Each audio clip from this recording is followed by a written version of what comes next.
깨끗한 양심을 가지면 복을 받습니다. 이 말씀을 증거하겠습니다. 미국 사람들로부터 가장 존경을 받는 링컨 대통령은 깨끗한 양심을 가진 사람이었습니다. 젊었을 때부터, 학생 때부터 양심을 지키며 살았습니다. 한 번은 도서관에서 책을 빌려왔는데 자기 집이 오두막집이라 비가 새어서 책이 다 젖었습니다. 그래서 그것을 들고 가서 내가 몸으로 아르바이트를 해서 책값을 떼우겠습니다 하고 3일 동안 일을 해서 떼웠는데 주인이 기특하게 그 책을 공짜로 줬습니다. 그 책이 마르고 닳도록 읽었는데 그 책이 제퍼슨 전기였다는 거 다 우리가 알고 있습니다.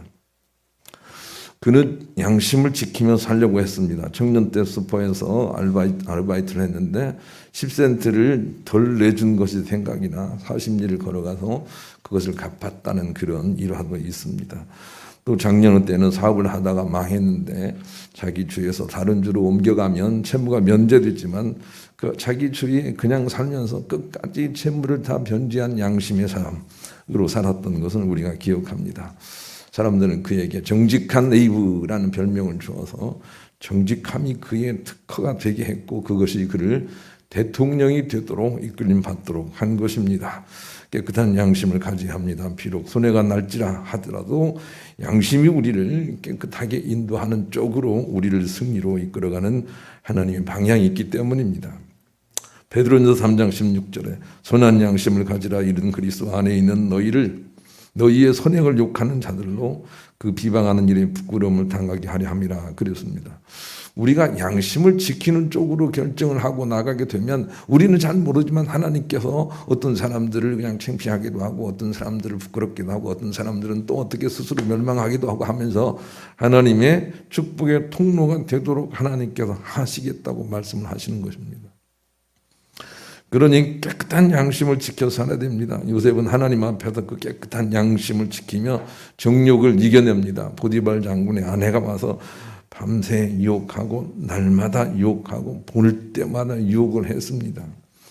그런데도 불구하고 어떻게 내가 하나님께 득지하여 이 악을 헤아릴까 하고 그 현장을 떠나가다가 오히려 자기가 벌을 받는 것 같았으나 그러나 그것이 하나님의 축복으로 나가는 첩경이 되어서 하나님의 복을 받았고 그런 요셉의 인생에는 자신은 자꾸 승리의 길로 나아가려니와 주변의 모든 일들은 다 심판을 받아서 오히려 자기를 해롭게 했던 사람들이 부끄러워하는 일들이 나타나게 됩니다. 창세기 50장 20절 21절 당신들은 나를 헤아려 하였으나 하나님은 그것을 선으로 바꾸사 오늘과 같이 많은 백성의 생명을 구원하게 하시려 하셨나니 당신들은 두려워하지 마소서 내가 당신들과 당신들의 자녀를 기르리이다. 자기를 팔았던 형들이 부끄러워서 내가 이제 어떻게 살 수가 있겠는가 하고 두려워하는데 요셉이 그들에게 두려워하지 마세요. 하나님이 다 손으로 바꿨습니다. 이렇게 말하는 대목인 것입니다. 이걸 통해서 우리가 우리의 미래를 볼 수 있어야 되겠습니다. 우리가 양심을 지켜 살려고 노력하면 마치 운동장에서 저 기대복을 향해서 하얀 가루를 가지고 반드시 그림을 이렇게 줄을 그으려고 하는 사람과 같이 그냥 우리는 돛대를 향해서 양심을 지키면서 나아가는데 그런데 주님이 뒤를 다 펴주신다 그 말입니다. 그러니 양심을 지키려고 노력을 해야 됩니다. 양심이 허락하지 않으면 과감히 이익을 포기해야 됩니다. 잠언 20장 17절 속이고 취한 식물은 맛이 좋은 듯하나 후에는 그 앞에 모래가 가득하게 되리라. 양심을 속이고 잠깐의 이익에 좋은 맛이라고 생각하고 사는 사람들은 후에 낭패를 당하게 될 것입니다.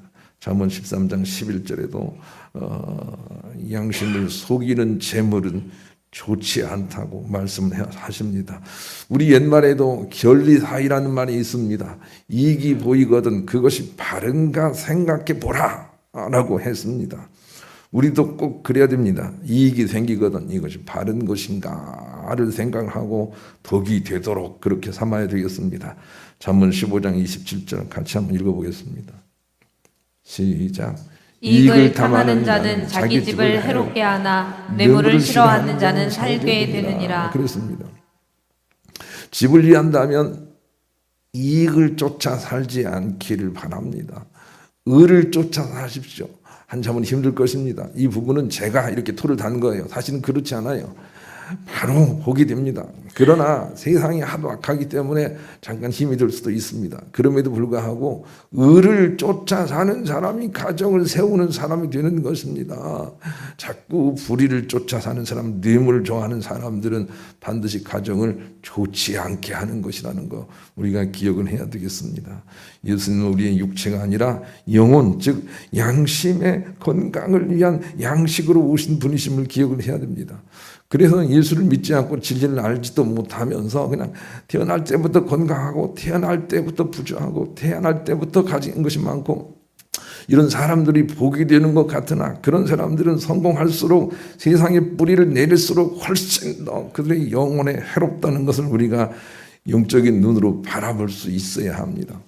그런데 태어나서 별 잘못한 일이 없는 것 같은데 질병이 찾아오고 가난이 찾아오고 어려움이 있어 그냥 이것저것 고민을 많이 하지만 결국은 모든 문제는 육의 문제가 아니고 영적인 문제다라고 하는 것을 발견한 자가 있다면 그 사람은 하나님의 택함을 받은 사람일 것입니다. 주님은 우리의 육체의 소생을 위해서 이 땅에 오신 분이 아니십니다. 우리의 삶의 소생을 위해서 이 땅에 오신 분이 아니십니다. 우리 세상에 하는 일의 성공을 위해서 이 땅에 오신 분이 아니십니다. 거기에는 관심이 없으십니다. 주님이 이 땅에 오신 이유는 우리의 죽은 영혼을, 우리의 깨끗하지 못한 양심을 정결하게 하시기 위해서 양식의, 영혼의 양식으로, 양심의 양식으로 이 땅에 오셨다 하는 것입니다. 이 말씀을 자꾸 반복해서 주고 있습니다. 우리가 새겨드려야 되겠습니다.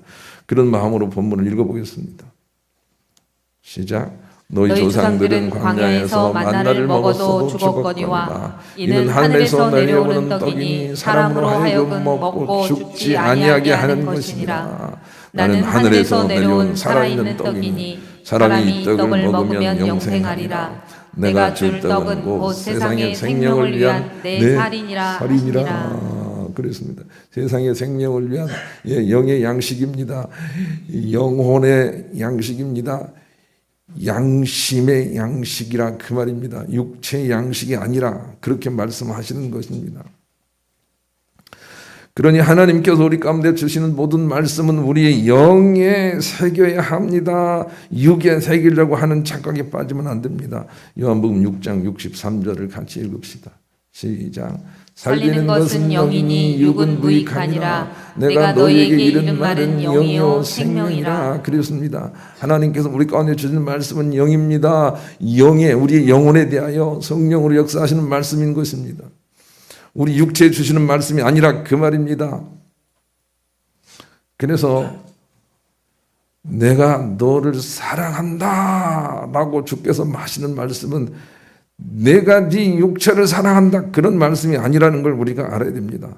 내가 네 영혼을 사랑한다 이런 말씀으로 들어야 합니다. 또 너는 내 아들이라 라고 부르실 때 내 육체가 하나님의 아들이라고 생각을 하면 안 되겠습니다. 내 영혼이, 내 양심이 하나님의 아들기를 원하시어 그렇게 부르신다는 걸 꼭 기억을 해야 됩니다. 내가 너에게 생명을 주겠다, 영생을 주겠다 하신 것은 우리의 육체가 영원히 죽지 않고 마치 신천지의 이만희처럼 나는 안 죽습니다. 그것을 의미하지 않는다는 거 우리가 기억을 해야 됩니다. 우리의 영혼, 우리의 속사람, 우리 양심이 영원히 죽지 않겠다고 말씀을 하시는 것입니다. 그러므로 우리의 영혼, 양심 중심의 신앙생활을 해야 합니다. 베드로전서 1장 8절 9절 같이 읽어보겠습니다. 시작. 예수를 너희가 보지 못하였으나 사랑하는도다. 이제도 보지 못하나 믿고 말할 수 없는 영광스러운 즐거움으로 기뻐하니 믿음의 결국 곧 영혼의 구원을 받음이라. 믿음의 결국이 육체의 구원이라고 생각을 하면 우리 욕심입니다. 믿음의 결국은 우리 영혼이 깨끗이 성화되어 하나님 백성이 되어가는 것입니다. 그러니 영혼을 의식하고 성령을 의식하고 말씀이 우리 영혼에 선포되도록 하는 영과 진리로 드리는 예배를 우리가 해야만 하는 것입니다. 그래야만 우리가 소망이 있습니다. 그래야 우리의 육체도 복을 받게 됩니다. 요한 3서 1장 2절 이 순서를 기억해야 됩니다. 네 영혼이 잘된같이 범사가 잘되고 네 육체도 강건하게 되리라. 이 순서는 잊어버리면 안 됩니다. 아니 뭐 같은 거 아닙니까? 우리 육체가 먼저 잘되면 영혼이 잘되지 않겠습니까? 아닙니다. 순서는 반드시 우리 영혼이 먼저여야 합니다. 그러니 우리는 영혼만 상대하면 됩니다. 그러면 우리의 모든 삶들도 풀어질 것입니다. 순서가 정말 중요합니다. 예수님은 우리 영혼의 주님이시다 하는 것을 우리가 기억을 해야 합니다. 우리 그런 마음으로 복음성가 417장 1절을 불러보겠습니다. 그러기 위해서는 첫째로 육체를 위한 믿음을 가지면 모든 것은 이뤄갈 것이나 양심을 세워가면 다시 모든 것이 소생될 것이라는 것입니다. 그래서 너희가 광야에서 만나를 먹었어도 죽었거니와 이렇게 비교를 하여 설명하고 있습니다. 너희가 광야에서 그렇게 먹을 것이 없다 그래서 만나 메추라기를 먹었거니와 그 육체의 양식은 너희들을 살려내지 못하였거니와 그렇게 말씀하고 있다 그 말입니다. 우리가 아무리 부유하게 살고 육체를 넉넉하게 한다고 해서 그것이 우리 양심과 우리 영혼에 영향을 미치지 못한다는 거 우리가 기억을 해야 되겠습니다. 그래서 기복신앙, 육체를 위한 신앙을 버려야 합니다. 한국교회는 기복신앙을 버리지 못함으로 말미암아 광야의 백성들처럼 죽어가고 있습니다. 그러나 죽어가면서도 죽어가는 줄 모르는 것 역시 똑같은 입장이 되어 있습니다. 그것은 육체를 위한 믿음을 가지고 있었기 때문입니다. 복을 주십시오, 복을 주십시오, 고쳐주십시오 하는 믿음만 가지고 있었기 때문입니다. 내 양심이 바로 되길 원합니다. 주여 내 양심이 깨끗해지길 원합니다. 이런 믿음을 안 가졌기 때문입니다. 그러나 지금이라도 우리의 선한 양심이 되도록 깨끗한 양심을 위하여 하나님 앞에 영혼으로 예배를 드리기 시작하면 모든 것들이 풀릴 것입니다. 왜냐하면 이 모든 것들은 대립관계에 있어서 같이 존재할 수가 없기 때문입니다. 갈라디아서 5장 17절을 같이 읽어보겠습니다. 시작. 육체의 소욕은 성령을 거스르고 성령은 육체를 거스르나니 이 둘이 서로 대적함으로 너희가 원하는 것을 하지 못하게 하려 함이니라. 그렇습니다. 우리가 기복신앙을 가지고 육체의 욕심을 가지고 하나님 이걸 주셔야 됩니다, 이걸 주셔야 됩니다 하고 육체를 위해서 기도 생활하면 영적으로는 그것이 같이 동거할 수 없다는 것입니다. 영으로 죽어간다 그 말입니다. 그러나 우리가 영적인 믿음을 가지고 양심을 깨끗하게 하려고 믿음을 구하고 주님 앞에 예배를 드리면 육체의 거짓 것들은 사라지고 새로운 육체의 새 생명으로 우리 가운데 모든 회복이 나타나게 되는 것입니다. 그러니 육체를 위한 믿음을 삶을 가지고 있다면 점차 모든 것을 잃어가게 될 것이라는 믿음을 우리가 또한 그림으로 볼 수가 있어야 됩니다. 전성수 목사님이 이런 말을 했는데 크게 마음에 와 닿습니다. 한번 들어보시죠. 자녀들이 왜 효도를 하지 않는가 하는 문제에 대하여 이는 부모가 자녀를 양육하면서 정직이라든지 배려라든지 양심이라든지 바른 삶을 소중히 여겨 가르치는 대신에 근시안적인 성적이라든지 취업이라든지 돈 같은 것을 강조하여 잘못 가르친 이유로 자녀에게 인생을 통하여 두고 복수를 당하고 있는 것입니다 라고 지적을 했습니다. 여러분 한번 떠올려 보십시오. 여러분 자녀를 기르면서 얘야 바르게 살아라, 얘야 양심적으로 살아라 이렇게 가르친 사람은 있으면 손 들어보세요. 없잖아요. 근데 한국교회는 바르게 사십시오, 양심적으로 사십시오, 양심을 깨끗하게 하십시오 이런 메시지를 전하는 대신에 여러분 가서 전도를 해오십시오, 여러분 가서 뭘 해보십시오 라고 이렇게 자꾸 눈에 보이는 것만 강조하다 보니까 어느 순간 세상으로부터 그리고 보이지 않는 것들로부터 저항을 당하고 있습니다. 복수를 당하고 있는 것입니다. 얼마나 통쾌한 그런 성찰인지 모르겠습니다. 돈을 주고 하고 돈만 주당하다 보면 그렇게 주장한 대상에게 반드시 복수를 당한다는 걸 우리가 알아야 되고 그것이 하나님의 뜻이었다는 걸 깨닫고 양심과 영혼을 위한 믿음을 가져야 됩니다. 거기에는 육체의 회복도 있다고 분명하게 말씀을 하시기 때문입니다. 그래서 우리의 양심을 들여다봐야 합니다. 음성가 506장 그런 마음으로 찬양합시다. 두 번째는 매사에 격가지가 아니라 본질을 추구하는 자가 되어야 한다는 것입니다. 그래서 하나님은 우리에게 당신 자신을 주기 원하고 계신다는 것을 간파해야 합니다. 그래서 주님은 우리에게 내 살을 먹어라 이렇게 말씀을 하십니다. 51절 한번 보여주시죠. 51절. 주님은 우리에게 당신 자신을 주시기를 원하시는 것입니다. 본질입니다. 51절 시작.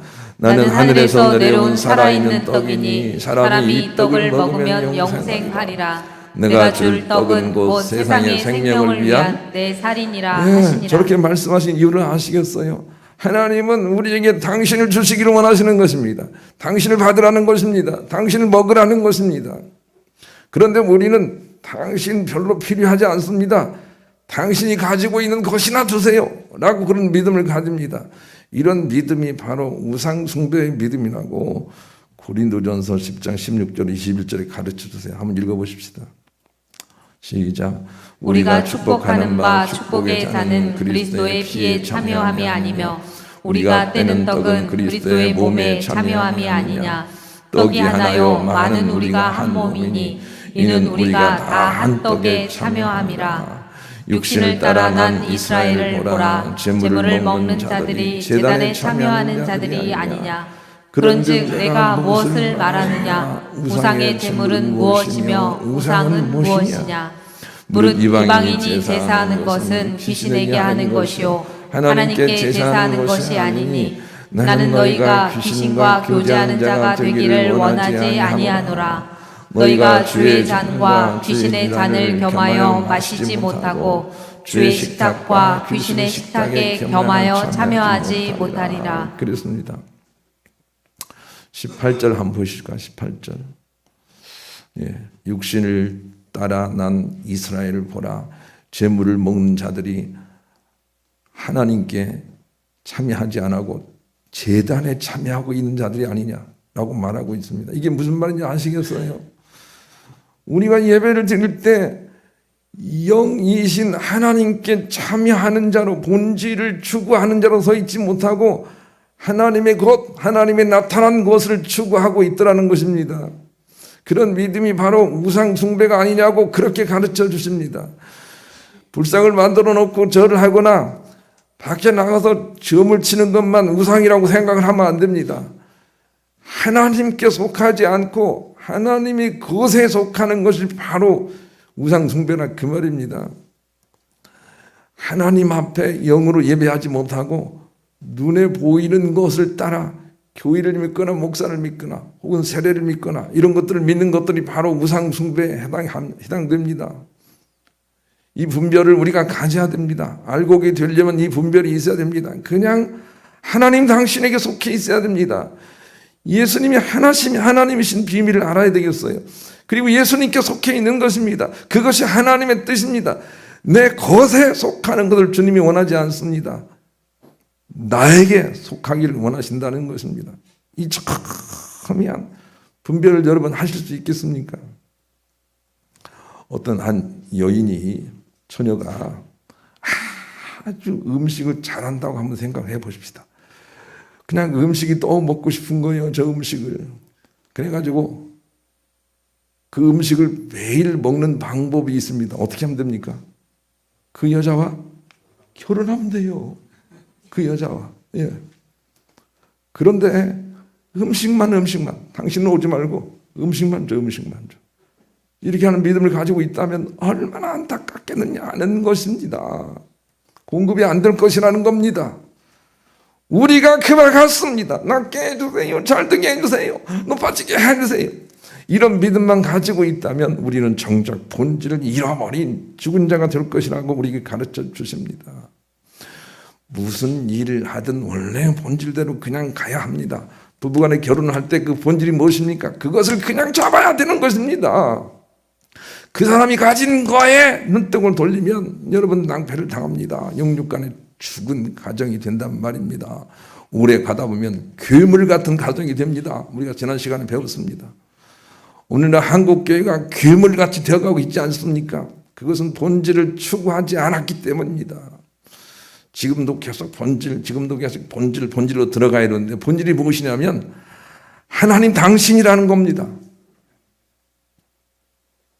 그걸 추구해야 됩니다. 하나님 당신이 무엇인지를 우리가 깨닫고 그걸 추구하길 때 네가 구하지 않은 모든 것까지 내가 더해주시겠다고 준비하신 여호와 일이 하나님의 축복이 그 가운데 있게 되는 것입니다. 2002년 축구를 보러 한국에 왔다가 한국인의 열정에 반하여 눌러앉은 증권회사 직원으로서 한국에 사는 영국인 다니엘 튜더 씨는 한국에 대한 책 기적을 이룬 나라 그러나 기쁨을 잃은 나라라는 책에서 이렇게 쓰고 있습니다. 기적을 이룬 나라 한국의 얼굴을 깊이 들여다보니 단지 좋은 사람이 되는 것만으로는 만족하지 않는 체면치레라는 것, 새 것이라면 일단 손에 넣고 봐야 직성이 풀리는 신상매니아, 외국에까지 널리 알려진 성형수술 열풍, 결혼 상대를 찾을 때조차 서로에게 완벽을 요구하는 엄친아 엄친딸의 신화 등등, 이 모든 것이 이미 선지국 반열에 오른 한국 사회를 끝없이 스트레스 속으로 몰아넣고 있음을 봅니다. 나는 내가 겪어본 그 어느 나라보다 한국은 세계에서 가장 경쟁적인 사회이며 때로 구성원들에게 너무도 가혹한 곳입니다. 한국은 기적을 얻었고 그 대신 기쁨과 행복을 잃어가고 있습니다. 라고 갈파를 했습니다. 뜻 있는 사람은 이것을 마음속에 새길 수 있어야 하겠습니다.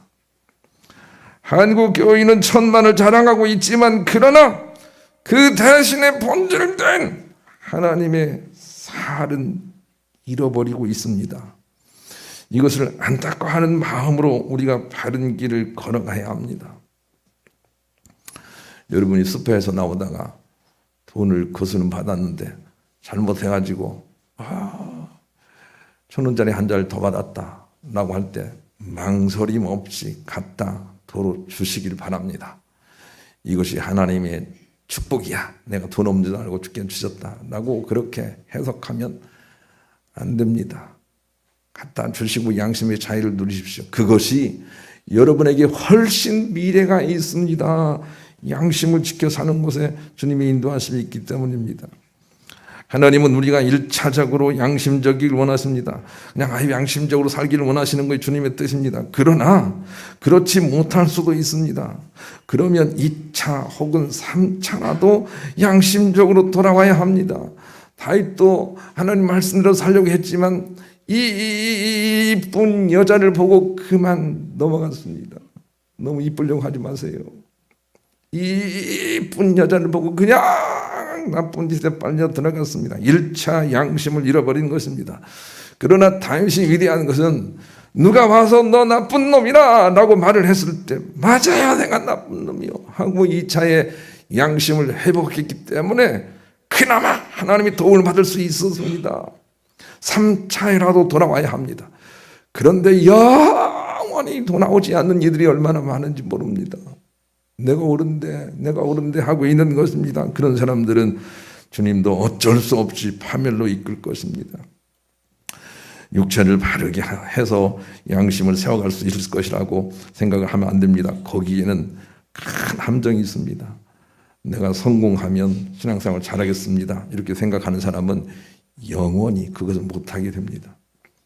성공하든 성공하지 않든 상관하지 않고 내가 주님 앞에 양심을 깨끗이 하며 나가겠습니다. 이런 사람은 날이 갈수록 하나님의 도우심이 임하게 될 것입니다.